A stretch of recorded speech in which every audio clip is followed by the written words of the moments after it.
आज के एपिसोड पे डिस्कशन करने से पहले I would like to request you to subscribe our YouTube channel and follow us on Facebook and Twitter as well. इसके अलावा अगर आप हमें सपोर्ट करना चाहते हैं तो that you can do through a Patreon also. Facebook, Twitter और पेट्रियन के जो लिंक्स हैं वो इस वीडियो की डिस्क्रिप्शन में आपको मिल जाएंगी। इसके अलावा इस चैनल के अबाउट सेक्शन में भी आपको इन तीनों वेबसाइट्स की लिंक्स मिल जाएंगी। बांग्लादेश के साथ कोविड वैक्सीन की सप्लाई के माहिदे में जो इंतहाई नेगेटिव रोल इंडिया ने प्ले किया था, जब बांग्लादेश से वैक्सीन के पैसे एडवांस में पकड़े इंडिया ने और बाद में अपनी वैक्सीन एक्सपोर्ट पर बैन लगाकर बांग्लादेश के अंदर शॉर्टेज पैदा कराई थी, जिस वजह से बांग्लादेश का जो वैक्सीनेशन का प्रोसेस था वो कई रोज तक बंद रहा।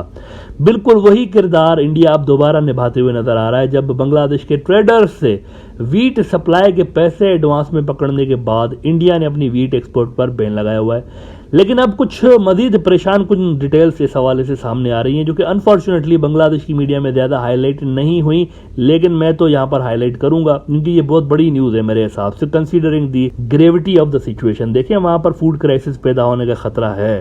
पूरी दुनिया में फूड क्राइसिस है, बांग्लादेश के अंदर भी अगर टाइम पे वीट नहीं पहुंची तो फूड क्राइसिस पैदा होंगे। देखिए, आलमी मार्केट में रशिया और यूक्रेन जंग की वजह से वीट मिलना मसला बना हुआ है। ऐसे में इंडिया से इत्तलात ये आ रही हैं कि इंडिया ने बांग्लादेश के 10,000 से ज्यादा वीट के भरे हुए ट्रक्स इंडिया रोक के बैठा हुआ है पिछले कई हफ्तों से, और इन ट्रकों में पड़ी हुई बड़ी तादाद में वीट मानसून के सीजन की वजह से पड़े पड़े खराब होने लगी है। 10,000 ट्रक। अच्छा, इसके अलावा कई दर्जन बहरी जहाज अलग से रोक के बैठे हुए हैं और ट्रेन की जो बोगियां होती हैं वो अलग से रोक के बैठे हुए हैं। इंडिया इनको जानबूझ के क्लियरेंस नहीं दे रहा, क्योंकि इस वक्त इंडिया और बांग्लादेश के दरमियान गवर्नमेंट टू गवर्नमेंट लेवल पर वीट एक्सपोर्ट पर बात चल रही है। इसीलिए इंडिया चाहता है कि इन नेगोशिएशंस के दौरान बांग्लादेश के ऊपर डिमांड का इशू बरकरार रहे, ताकि वो उनकी टर्म्स को मान लें before we resume the supply. इसी वजह से इंडिया पुराने ऑर्डर्स को भी वहां पर नहीं छोड़ रहा। एक्सपोर्ट पर बैन लगने से पहले के जो ऑर्डर है ना, उसको भी उन्होंने रोका हुआ है। बताया जा रहा है कि अरबों टका के जो वीट है वो वहां पर ट्रकों में पड़े पड़े खराब हो रही है, और जिन बांग्लादेशी ट्रेडर्स ने ये ऑर्डर्स प्लेस किए हुए हैं वो बेचारे कई हफ्तों से इन ट्रकों का किराया भरने पर मजबूर हैं, जिस वजह से इस वक्त उनका जो प्रॉफिट मार्जिन है वो जीरो तो पहले ही हो चुका था, माइनस में जा रहा है इस वक्त। यानी अगर उनको वीट मिलेगी भी और स्टैंडर्ड रेट पर अगर वो सप्लाई करेंगे मार्केट में तो भी उनको नुकसान होगा, और इस वक्त ये वीट वापस भी नहीं जा सकती। They are in very tricky situation. ना वो इसको रिटर्न कर सकते हैं, ना अपने मुल्क में लेकर आ सकते हैं, ना ही इसको बेच सकते हैं। खराब अलग से हो रही है। अगर इनको मिलेगी भी तो मोस्ट प्रोबेबली या तो ये खराब होगी बहुत, क्योंकि वहां पर बारिश भी हो रही है तो वो खराब भी हो रहे हैं, ट्रकों के अंदर पानी वानी भी जा रहा है, ये भी इतलात आ रही हैं। तो या तो वो खराब हो जाएगी या फिर ये बहुत ज्यादा महंगी करके बेचेंगे, जो कि कोई लेगा नहीं मार्केट के अंदर। अच्छा, रेफरेंस यहाँ पर कोट करना जरूरी होता है, जाहिर सी बात है। तो द टाइम्स ऑफ इंडिया को मैं कोट कर रहा हूं। आज सुबह उन्होंने रिपोर्ट किया है कि Bangladesh bound 6,000 wheat trucks stranded at border, और इसमें वो कह रहे हैं कि as many as 6,000 trucks carrying wheat to Bangladesh from India have been stranded on the border since May 14 for want of registration certificate from the directorate general of foreign trade. मुख्तलिफ हरबे इस्तेमाल करते हुए फलां सर्टिफिकेट ले आए, ये ले आए, वो सर्टिफिकेट ले आए, ऐसे करके उन्होंने डिलिबरेटली उनको रोका हुआ है। सिर्फ ट्रकों को नहीं रोका हुआ इस लैंड बॉर्डर पर, बाकी भी जो समंदर के थ्रू जाती है उसको भी रोका हुआ है। डैमेज कितना हुआ है इस पे जरा टाइम्स ऑफ इंडिया की रिपोर्ट का ये हिस्सा देख लें कि according to the confederation of West Bengal trade associations there are about 6,000 trucks, 10 to 12 railway rakes and 10 to 12 barges vessels stranded at the Kolkata port. अच्छा, इससे पहले भी बहुत सारे ट्रक रोके हुए इंडिया ने, कोई पहली बात नहीं, गुजरात में भी रोके हुए हैं। ये वाली जो कंसाइनमेंट ये जो रुकी हुई है ना 6,000 ट्रकों वाली, ये वेस्ट बंगाल में पड़े हुए हैं। लेकिन उधर अगर आप इंडिया की दूसरी तरफ देखें, गुजरात वाली साइड पे, तो 17 मई को मैं आपको ये जरा द इंडियन एक्सप्रेस की खबर दिखाना चाहूंगा। Chaos in Kandla after ban, 4,000 wheat trucks in queue, 4 ships half full. The snap announcement of ban on wheat export has led to chaos at the Deen Dayal port in Gujarat's Kutch district, with exporters and traders unsure of the fate of their cargo. इसमें देखें, ये जो 4,000 ट्रकें वहां पर फंसी हुई थी ना, इसमें सिर्फ बांग्लादेश नहीं, मिस्र भी है इसमें, और एक दो और भी मुल्कों की शिपमेंट्स हैं।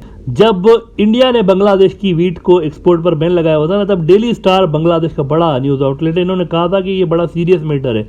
उन्होंने लिखा था कि India bans wheat exports will be sensitive to Bangladesh needs.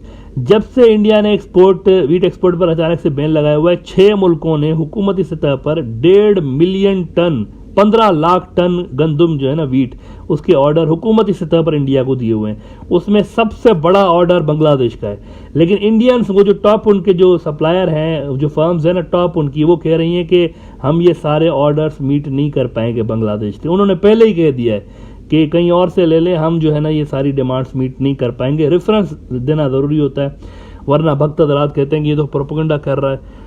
तो मैं यहाँ पर द बिजनेस स्टैंडर्ड को कोट कर रहा हूँ। उन्होंने कहा है कि post export ban India asked to supply over 1.5 million tons wheat report. इसमें वो ये कह रहे हैं कि Bangladesh needs a lot of wheat and India might not be able to fulfil the entire requirements, said another dealer with a global trading firm. Bangladesh के लिए India की तरफ से ज्यादा व्हीट नहीं आनी। इंडिया इस वक्त इंटरेस्टेड नहीं है बांग्लादेश को व्हीट सप्लाई करने के लिए। हालांकि बांग्लादेश के जो पहले वाले ऑर्डर्स हैं वो भी इंडिया होल्ड करके बैठा हुआ है। गंदम वहाँ पे पड़ी खराब हो रही है। देखिए, मैंने शुरू में ही जब ये क्राइसिस डेवलप हो रहे थे, मैं वैसे फूड क्राइसिस और इस पर बात नहीं कर रहा होता हूँ, लेकिन ये सीरियस मैटर है। ये वैसे नेशनल सिक्योरिटी से जुड़े हुए मैटर्स होते हैं। फूड जो है ना आजकल, वो भी नेशनल सिक्योरिटी से जुड़ा हुआ मुद्दा है। और मैंने शुरू में ही कहा हुआ था कि बांग्लादेश को किसी और मुल्क की तरफ देखना चाहिए जहां से इनको व्हीट मिल सके। इंडिया बांग्लादेश की डिमांड इस वक्त फुलफिल नहीं कर पाएगा, क्योंकि बांग्लादेश उनके लिए प्रियोरिटी नहीं है। ये जो है ना रशिया की तरह इंडिया इस वक्त चाहता है कि जैसे रशिया व्हीट को एक डिप्लोमेटिक टूल के तौर पर यूज कर रहा है, इंडिया भी बिल्कुल वही पॉलिसी खेलना चाहता है। इसीलिए उन्होंने सडनली बैन लगाया है। वो रशियंस को स्टडी कर रहे हैं। इंडियंस जो है वो यूक्रेन वॉर को स्टडी कर रहे हैं। वो देख रहे हैं कि किस तरीके से रशिया ने व्हीट को और ऑयल को और गैस को एक डिप्लोमेटिक टूल के तौर पर, वेपन के तौर पर यूज किया है। तो हमारे पास भी तो व्हीट है, तो वो कह रहे हैं हम भी इसको डिप्लोमेटिक टूल के तौर पर यूज करेंगे, वरना इंडिया में किसी किस्म की कोई शॉर्टेज नहीं है। ये सडनली बैन लगाया गया था। आपको याद होगा कि बैन लगाने से 1-2 रोज पहले भी इंडिया ने ऑफिशियली कहा था कि कोई इरादा नहीं है बैन लगाने का, लेकिन उसके बाद उन्होंने अचानक से बैन इसीलिए लगाया क्योंकि ये जो 56 इंच वाले भाई साहब है वहां पर, ये स्टडी कर रहे हैं उनको, रशियंस को। वो देख रहे हैं कि रशियन तो व्हीट को किस तरह से यूज कर रहे हैं, they are using it like a diplomatic weapon, तो हमें भी करना चाहिए। तो जानबूझ के उन्होंने किया है। इंडिया में अपने अंदर इंडिया की जो डिमांड है, एनुअल डिमांड, उससे कहीं ज्यादा व्हीट पड़ी हुई है। उन्होंने जानबूझ के बैन लगाया है to use wheat as a diplomatic tool. तो सिर्फ यही चक्कर है। और उसमें देखें बांग्लादेश को एक हद से ज्यादा व्हीट नहीं देंगे। और शुरू में ही मैंने कहा था काफी रोज पहले कि कहीं और से देखना चाहिए, यहां से नहीं मिलेगी। और अब देखें खुद इंडिया की जो टॉप की जो फर्म्स हैं वो कह रही हैं कि हम बांग्लादेश को उसकी नीड्स के मुताबिक सप्लाई जारी नहीं रख सकते। इस वक्त बांग्लादेश के अंदर अगस्त तक का व्हीट का स्टॉक मौजूद है। अगस्त तक का, ये मैच चल रहा है ना, अगस्त तक का उनको स्टॉक मौजूद है। 3 लाख मेट्रिक टन के जो कॉन्ट्रैक्ट्स हैं बांग्लादेश ने इंडिया से किए हुए हैं, लेकिन उनके लिए लॉलीपॉप ये दिया जा रहा है। जब बैन लग गया ना, इंडिया ने बैन लगा दिया कि किसी को कोई व्हीट नहीं देंगे, तो लॉलीपॉप बांग्लादेश के अंदर ये दे रहे हैं कि ये जो व्हीट के हमने कॉन्ट्रैक्ट किए ये तो आ जाएंगे। अब ये बिल्कुल वही सीन रिपीट हो रहा है जो कि आपको याद होगा कि कोविड के वैक्सीन के दिनों में जब कॉन्ट्रैक्ट किया गया था और फिर इंडिया ने बैन लगा दिया था, तो सेम इसी तरह कहा जा रहा था कि परेशानी की बात नहीं, आ जाएगी, वैक्सीन आ जाएगी। यहाँ पर भी यही हो रहा है। पहले आंखें बंद करके धड़ाधड़ ऑर्डर इंडिया को देते रहे, इंडिया ने बैन लगा दिया, अब कह रहे हैं कोई परेशानी की बात नहीं है, हमारे पास अगस्त तक का स्टॉक है, व्हीट आ जाएगी तब तक इंडिया से। लेकिन मैं आपको बता दूं कि पॉसिबल नहीं है कि 3 लाख मेट्रिक टन का जो एक उन्होंने कॉन्ट्रैक्ट किए हैं वो सारे के सारे इंडिया मीट करे। It's not possible. इसकी वजह ये कि अगस्त तक ये जो फूड क्राइसिस है दुनिया के अंदर बहुत ज़्यादा बढ़ जाएंगे। एज अ रिजल्ट मुश्किल है कि इंडिया मुकम्मल ऑर्डर डिलीवर कर पाए।